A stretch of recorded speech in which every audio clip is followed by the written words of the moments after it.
Vice place and the servants is a union of marriage. It's a union of marriage. It's a lifetime commitment to serve the Lord. Isang mamaling narinig ko, I like to always listen to this. You want a perfect husband and wife?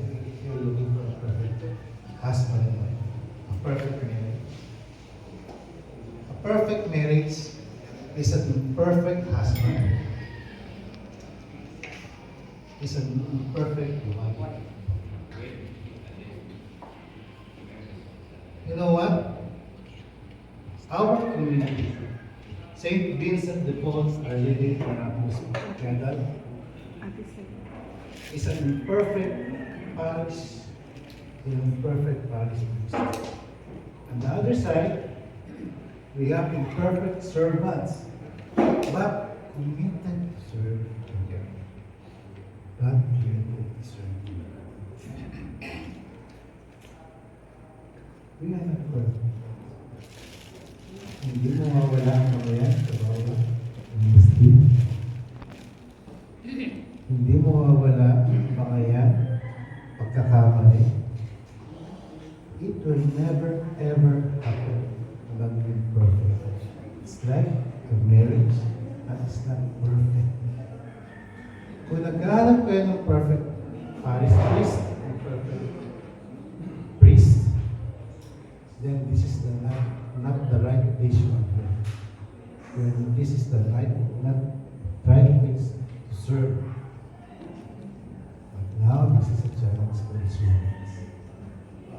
Dear brothers and sisters, we are not perfect. We are not perfect. Put that to your mind.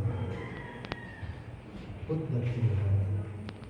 But still, the Lord says, come follow me.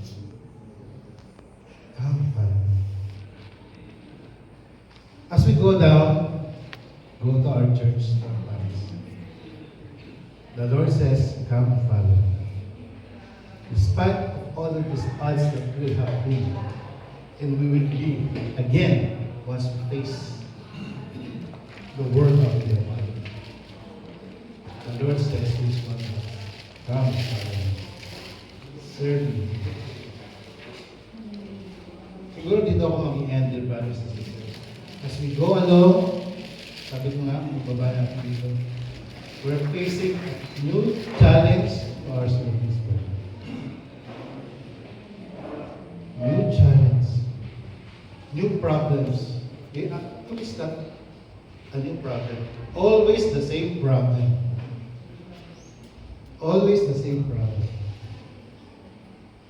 Alright? So, again, let's continue to commit ourselves to the Lord. Amen? Amen! Let's go and let's do the fight for the Lord.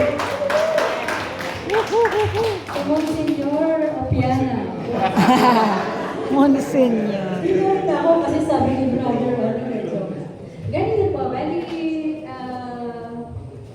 ayan, di ba, Monsignor?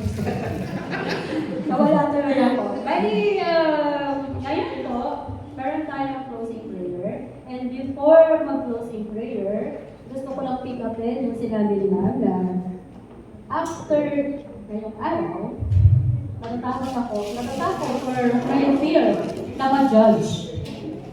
Less na po yung inyong mga ma-judge dahil lahat kayong nagpunta ngayon dito, may sinulat kayo sa commitment na Manila paper. Tama po ba? Ano pong sinulat nyo doon? Alam nyo yun kung ano, di ba po? Yun po yung commitment nyo na paglilingkuran nyo po ang SBP. Ayon sa inyong kakayahan, ayon sa inyong commitment, paninindigan niyo po yun. So, yung fear ni sister na less ma-judge, ilan tayo rito? 90 plus. 89. Yung 89 na yan, sure yan, hindi yan mag-judge. Amen? Sige nga, pumulitan natin. So, joke lang. So, ngayon po, yung closing prayer, ipamumunuan po ng ating sa member ng Angelican Choir sa Music Ministry. And yung ating pong closing song ay may kinalaman dun sa kung ano yung ginawa natin. So, oras, 10:26. Tungkol sa servant leaders. So, tayo ay mga servant leaders and nandito tayo para paglingkuran. Hindi para ano? Yan, sige. Para tapusin yung session, bigyan natin ang lahat ng alam niyo yung fireworks club. Alam niyo? Ituturo natin.